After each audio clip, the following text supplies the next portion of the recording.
আর এই ঠাকুরত্ব না জাগলে কেউ তোমার কেন্দ্র নয়, ঠাকুরও নয়।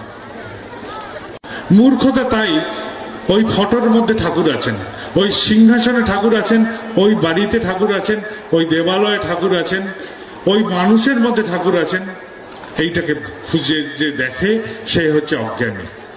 আর জ্ঞানী সেই যে বলে আমার মধ্যে ঠাকুর আছেন। এটাই হচ্ছে জ্ঞানের কথা, আমার মধ্যে ঠাকুর আছেন। মন্থন করলে যেরকম ননির উত্থান হয়, সেরকম আমিও জাগিয়ে তুলবো তোমাকে, আমার ভেতর থেকে তোমাকে প্রকাশ ঘটাবো। আমি যেরকম ভাবি, ভাবার খাঁকতি আছে, সেটা আমারই খাঁকতি।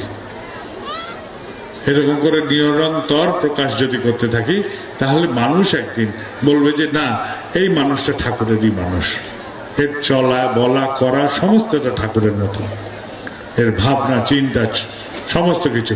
তবেই আমার চলাতে যা আমি ঠাকুরকে বুঝি সেই রকম আচরণে অভ্যাস করতে থাকি, বুদ্ধি করে করতে করতে একদিন সেটা সংস্কারে পরিণত হয়। এই যে বুদ্ধি করে ঠাকুর কিরকম বলছেন সেটাকে বুঝে নিয়ে চলার চেষ্টা করি, এটাই ঠাকুরত্ব জাগা।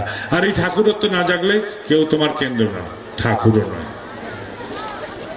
হাজার করেন, হাজার কায়দা দেখান, বাবাইদা আসলেও লাফিয়ে ওঠেন বা আর কেউ এলেও লাফিয়ে ওঠেন, যতক্ষণ না আপনার আচরণ এরকম হবে ততক্ষণ কেউ রক্ষা করতে পারবেন না। আমি আমাকে রক্ষা করতে পারবো না, আপনি আপনাকে রক্ষা করতে পারবেন।